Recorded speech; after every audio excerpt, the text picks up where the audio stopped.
12/12/2018. I'm at Paris Offset Printing.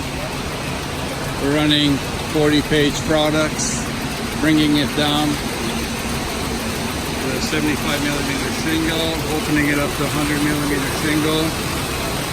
I've got the doors open so we can see what's going on here. I'm deflecting the copy the way it should be deflected. That means it's hitting right in that corner, which is where we want it.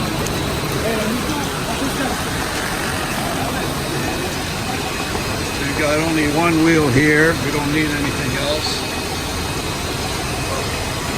There we go. Now we're going to see how it is upstairs here. Here you set a bird's eye view, what's going on there. Here we've got products. See how it's going in.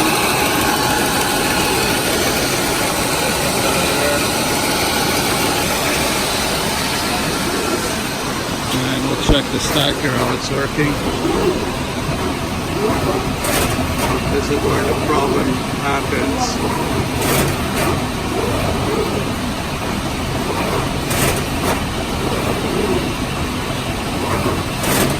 They got bundles coming out.